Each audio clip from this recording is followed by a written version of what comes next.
Alright guys, so as you can tell by the title of this video, it's time to do a final career update, I feel like, for what has just recently come, I should say. So basically, most of you guys know I joined the Air Force back in August. It has been 5 months.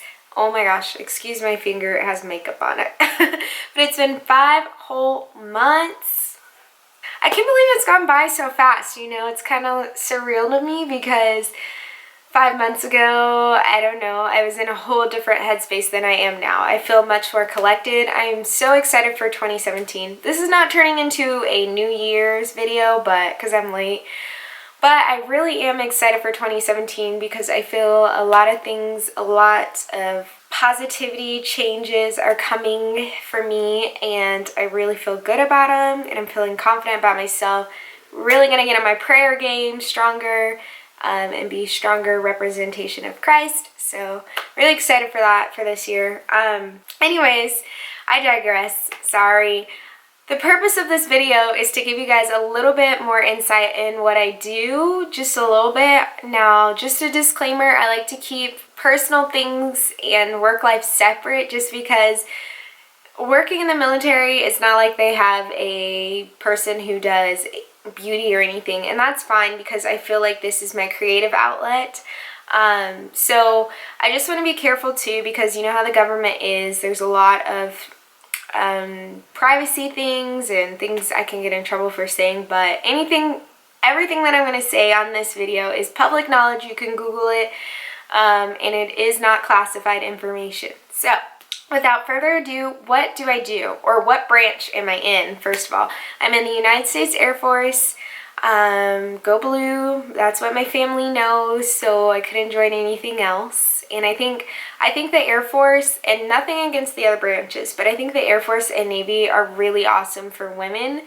I feel like there's a lot of opportunity and a lot less stereotyping, but still, you know, a lot of people say the Air Force is the chair force or the easiest one. Whatever, go ahead and talk your talk because we do have a lot of the brains. Anyways, but yes, I'm in the Air Force. I'm currently, right now, my title, what job do I specifically do, which is what everyone keeps asking me, is I am an MSc. So basically that means Medical Service Corps. Long story short, I graduated college and got my bachelor's degree in healthcare administration, so that transpired into the military being an MSc, which is a basically healthcare administrator. Now, it's not anything like you would think in your civilian life. Honestly, it really isn't, because everything that I thought and went to school for is nothing like what I'm doing now. But in essence, that's okay because I get to try a lot of different things. So being an MSc, you get to go to different basically, you don't get to have a specific area where you want to work. You can't select that until you become a major. Oh, by the way, MSCs are officers, just in case you didn't know. Because you have to have your bachelor's degree in healthcare, your bachelor's, really master's in healthcare administration. I kind of snuck through the gate by the grace of God. I didn't have my master's, but that's okay.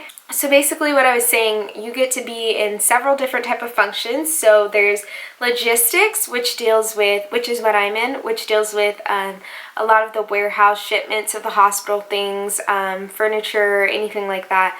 Readiness, which is I'm also in.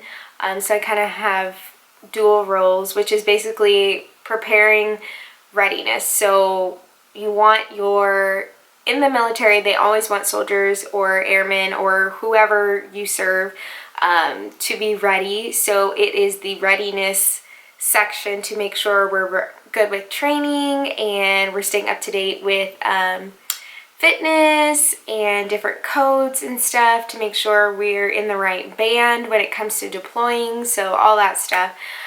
So logistics, readiness, you have systems. Systems works with a lot of the IT world. So if you like the IT world, there's a systems section. There's RMO, which is resource management operations, I believe. And basically you're doing the budget, you're looking at what's called the POM, which dictates how many people we can have in which position. So you're going to work heavily with that. You're going to work heavily with the commanders to make sure that we're staying on budget and that they know about the budget. Okay. So RMO, TOPA, which is TRICARE, Operation Patient Administration. Yeah. Basically, you're dealing with healthcare insurance. So if anything, TOPA is more like what I did in my civilian world. So I was working in the hospital and I did a lot of insurance things and working with patients directly and the providers. So that's what TOPA is. And by the way, there's a ton of acronyms in the military. I still don't know what more than half of them are, and I'm okay. So don't be scared by acronyms. That's probably one of the hardest things too. I feel scared, like, I don't know what that is. Does everyone know but me? I know I'm missing some. So we have logistics, readiness systems, RMO, TOPA. I'm missing one. Oh, GPM, group practice management, which means you work, it's kind of like TOPA but no insurance. You work directly to make sure the providers are meeting their currencies. You make sure that the hospital is meeting satisfaction, and what can we do to kind of grow or perform better? How can we get the physicians to perform better if they're not? And I believe, I want to say that's it. I can't remember if I'm missing a section. I don't think I am. So basically, as an MSC officer, you will go into any one of those sections and you do not get a choice. At least I didn't get a choice. And that's more than likely, I would say a 90% chance you're not going to get a choice. You basically can't decide really like what you want to focus on. Like, say if I love logistics so much, I want to focus on it and only work in logistics. I'm not allowed to make that call until I'm matched when I become a major. So you start off as a second or first lieutenant. Rarely will you come in as a captain, special circumstances that I won't go into. And you just work and you promote during your promotion periods, and with each promotion period you're going to have to have further things. So once you become major to colonel area, you're definitely going to have to become a fellow in something. So have an accreditation, you're going to have your master's. And during this whole time that you're working and starting off, the military provides a ton of opportunities for you to take these, for you to get your master's degree provided by them, for you to become a fellow, for you to volunteer and all this stuff. There's a ton of opportunities. But as much as it is you being a healthcare administrator, you have 50% of the military life, which means your rank, doing military duties, making sure you're doing OPRs, EPRs. There's a lot of stuff that goes into it. So it's a lot of work. It's a lot more work. I definitely work way more than 40 hours, and most of the time I work at least, I want to say 10-hour days, 10 to 12-hour days. 12-hour days are really extreme for me, but I know people who work a lot more. So it is definitely a sleepless job sometimes, but it is worth it so far. So far I'm enjoying it. I don't really have any complaints. I did move pretty far away from where my home was, but I'm used to moving because my family, both of my parents are retired military, so that, you know, it is what it is type of situation. Once you get used to it, you really don't notice it. So let's dive into transition. I'm just going to give you like a brief synopsis of what you have to do to get in. So basically, you're going to apply, talk to a recruiter. You can go to the, I'm not sure if it's called airforce.com. I will right now put the website name. Basically, you're going to go to the airforce.com. You're going to type in your information. They're going to match you with a recruiter. MSC recruiters, not gonna lie, are not the best. I've found maybe 2 people who said their MSC recruiter is awesome, just because MSC is a really small corps. A lot of people don't know what we do. They just know that we're there. And I don't know what the slack is. So that is definitely an area I think they need to improve in, because I definitely can share my own horror stories of being in the recruitment phase before I even commissioned. And it was drama, but I made it, so don't let that scare you away. You really gotta, most people, especially when you're joining, and I feel like when you have a degree, most people are pretty much, you'll meet, everyone is pretty much the same, not the same type of personality, but we all are very like, we're gonna get it done regardless. And so I think that really has to come into play when you're with your recruiter, because sometimes they're gonna drop the ball and you kind of just have to, even if you have to find other avenues or research or reach out to other people you know to keep the ball rolling, I suggest that you do that. Sorry. Anyways, so like I said, so once you have your degree, at least your bachelor's degree, really master's, they will not recruit you, talk to you, anything really until you have at least your bachelor's. So if you're still in college, you can still get in contact with them just to see if they can provide you with a list of requirements to become an MSc or any other position. But like I said, you really have to have your degree, like, graduated before they'll even talk to you. Then you start the process. So once you're selected, they're gonna pick a date. You'll do your commissioning before you go off to COT, which is Commission Officer Training. So if you're a chaplain, if you're a lawyer, or anything in healthcare administration, anything in healthcare, you're gonna go to COT. COT is held at Maxwell Air Force Base. Once you're selected, I'm not going to give too much detail about the curriculum and stuff there, just because once you're selected, they'll share that all with you. But basically, it's like an intense 5-6 week boot camp. It's not, I don't want to say this, it's not as bad as, I've never been to BMT, so I don't know how it is, but I feel like it is not as bad as BMT, only because it's kind of like a different setting physically, but I feel mentally it's just as bad.